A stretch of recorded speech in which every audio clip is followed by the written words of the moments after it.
Right, gosh, it's about time that I actually started catching up with painting all of my Chaos Space Marine. So really, I'm on issue 31 because I'm painting this guy up, and I'm doing it in the colour scheme of the Crimson Heralds. Now, my intention is to actually create quite a coppery skin tone, but I also kind of want it to look unwell. So although it's a Space Marine, and Space Marines shouldn't really be sick, you've got to remember that these guys have really been sort of in the warp for a very long time. And what I wanted to do is I wanted to kind of get a feeling of very sunken eye sockets, very, very deep, very unwell. I also wanted to make sure that I had a coppery skin tone because these are a Word Bearer's Successor chapter. And as a result of that, they are basically taking on their Primarch's coppery skin, for want of a better word. So this is actually going to take quite a few steps because, first of all, we've got to get ourselves our red here, our Mephiston red. And what I'm going to do is I'm just going to get that on my wet palette here. I'm just going to move my wet palette out of the way. And what I'm going to do is I'm actually going to cover his head in the red. But what I am going to do is I'm just going to try and avoid certain areas.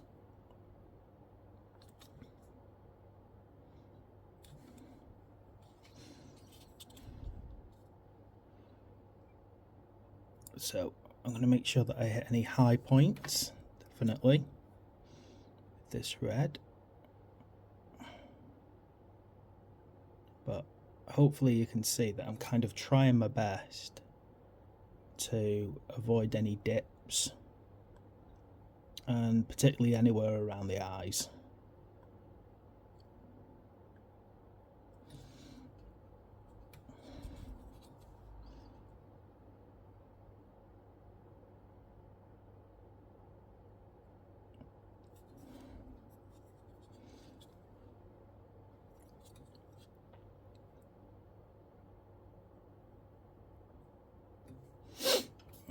Unfortunately, it's definitely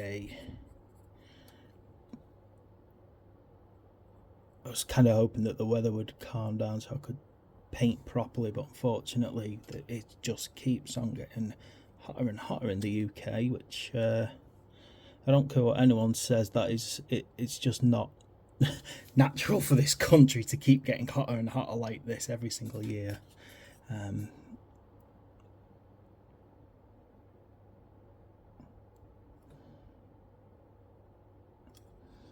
Okay,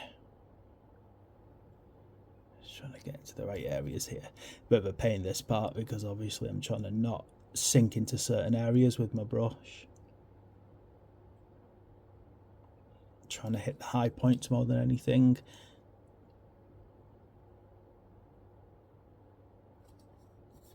Okay, so that red's going on now. It probably looks very strange at the moment. Why does he have a red head? And honestly, just don't worry about that right now. Now what I need to do is I need to just give him a chance to dry that skin. Now what I'm going to do is I'm going to pull out my Hellbrute here just for a second. And you can see that I've also done the same thing on the skin on this. Okay, and what I'm going to do is I'm going to get my Macragge Blue. To be honest, I've been very heavy-handed while I've been doing this. I really should have slowed down a bit. But basically, what I'm going to do is I'm going to pick particular key areas to basically be the shadowy parts of the skin. Now, I've decided that things like my Hellbrutes I'm actually going to do in the same colour skin tone. Sometimes it's tempting to say to yourself, well, why can't I do wouldn't demonic skins be better? Why don't make them, pale, or, just basically something that looks different? And if you want to do a demonic skin colour for things like the Hellbrutes, go ahead. It's actually quite cool if you pull it off. If you're going for Nurgle, go for very pallid colours, sickly colours.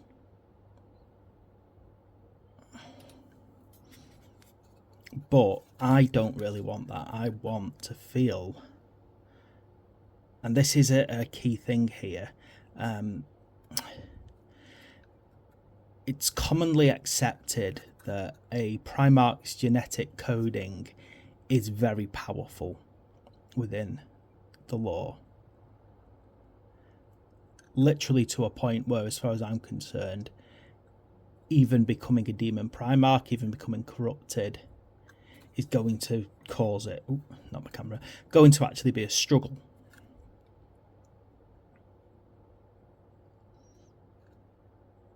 Now, I'm hoping that where I'm putting this blue will make kind of a good feeling of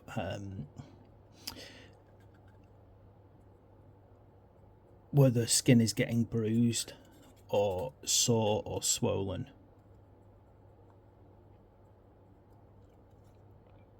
So I particularly want it around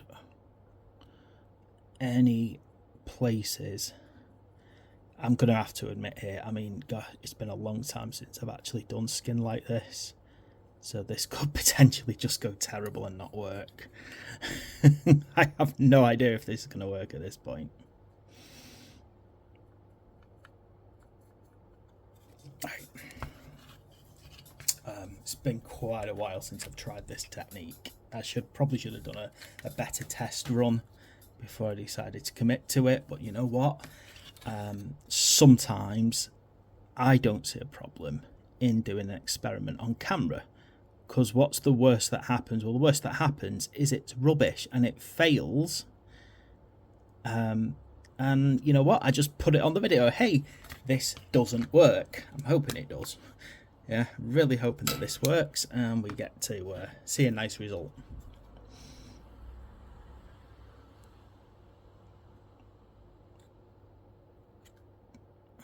But who knows how this is going to turn out.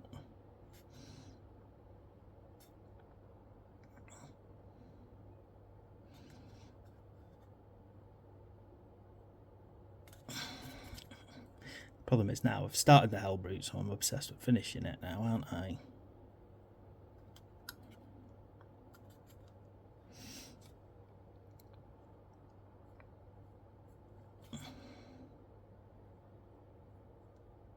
See, now I've got to go through and go, okay, where are the places where I need these darker colours flowing into it?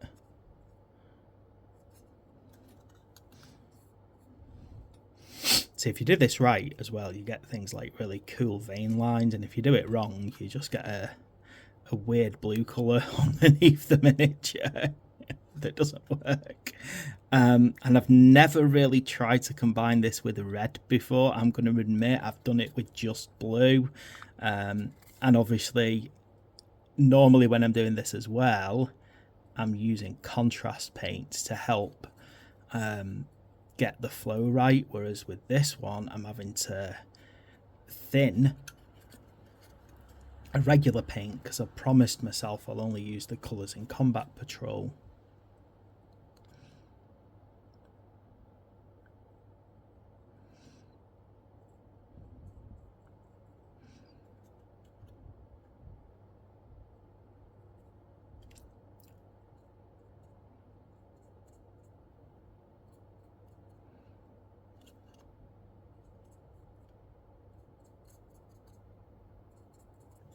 Okay, so what I'm going to do as well is this should be nice and dry by now, which means I should be able to add little blobs of blue in just the right places on this. Now, I'm going to admit this is going to be very difficult because I need to get it there in the eye.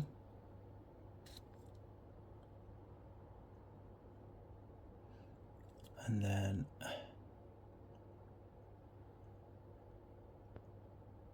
a little bit here,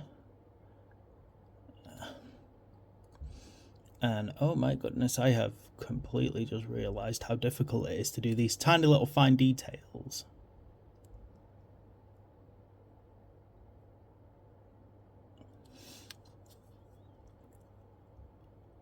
While trying to keep this thing pointed at the camera.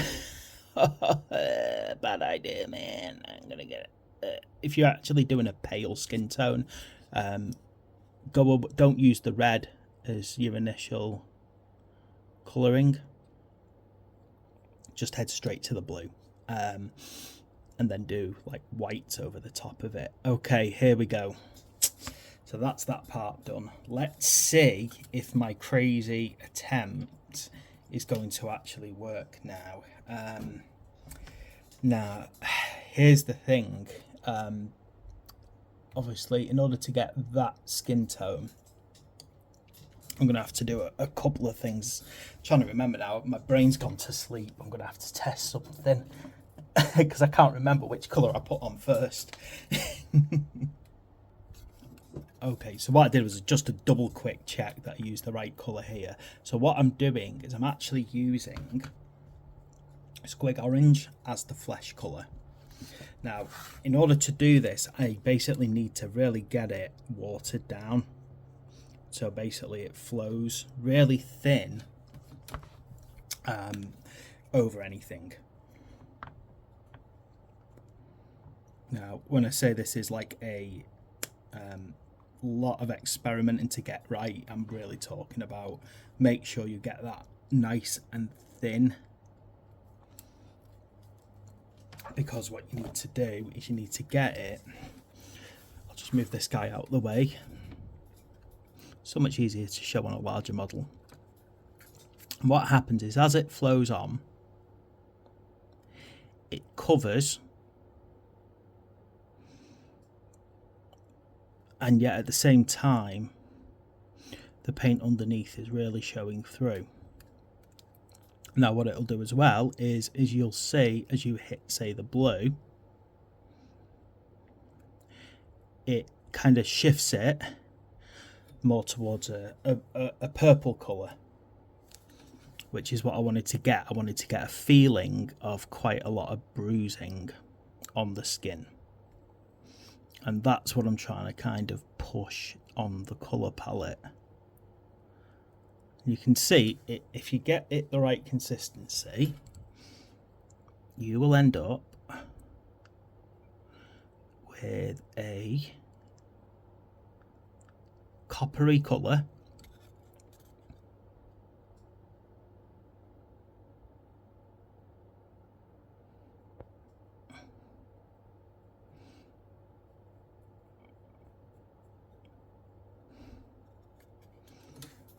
Like so.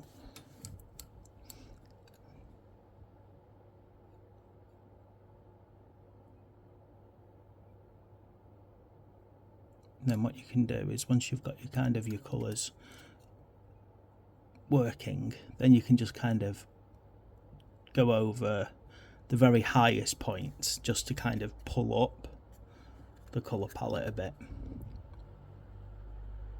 And hopefully you can see that the blue has now shifted but it's there, but it's kind of underneath it. It gives us a very bruised feeling. That's what I was going for, so I'm glad it seems to be working.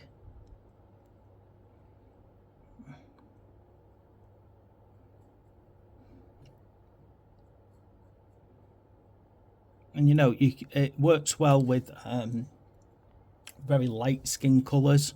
So if you went for something like, if you were doing, say, Night Lords and you wanted a very pale skin colour, works for that.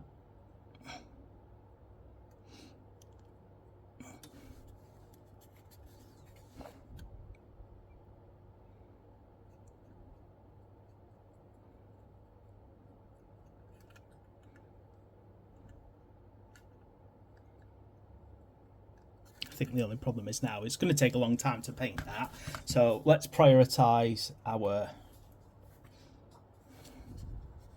guy. So what I'm going to do, same basic thing, just going to paint over.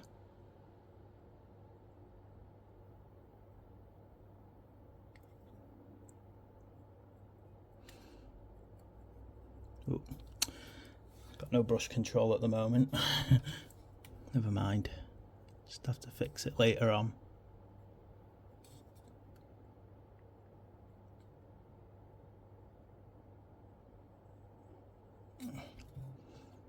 And hopefully you'll start to see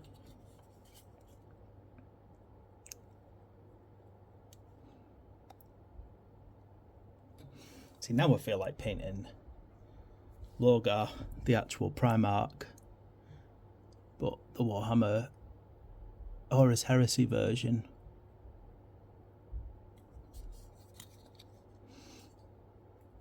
Right.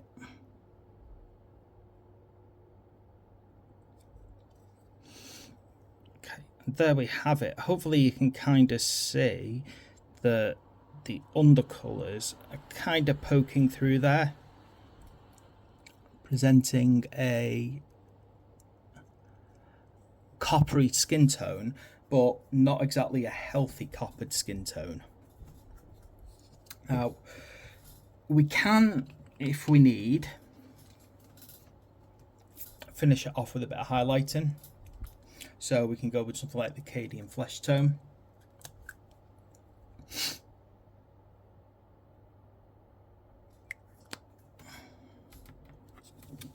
And then what we can do with this is just basically hit some of the higher points.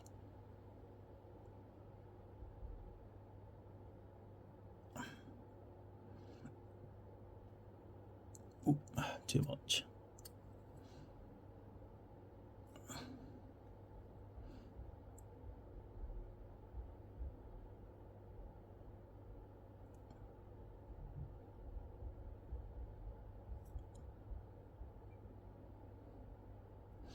And there we go. Now you notice that I haven't actually used a wash on this because I don't really feel that I have a need to, really. I think the detail has pretty much worked through a layering process.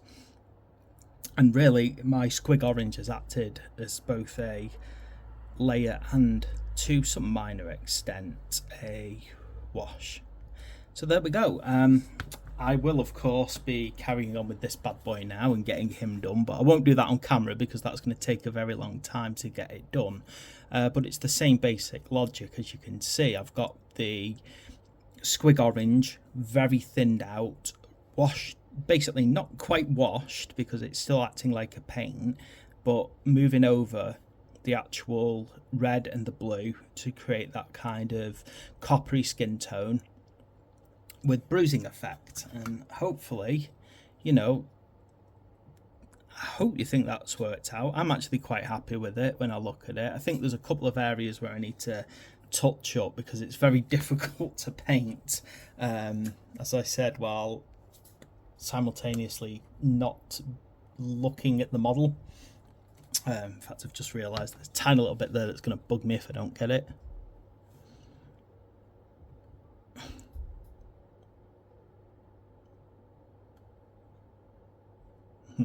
Right there. I'm going to thin that out a bit.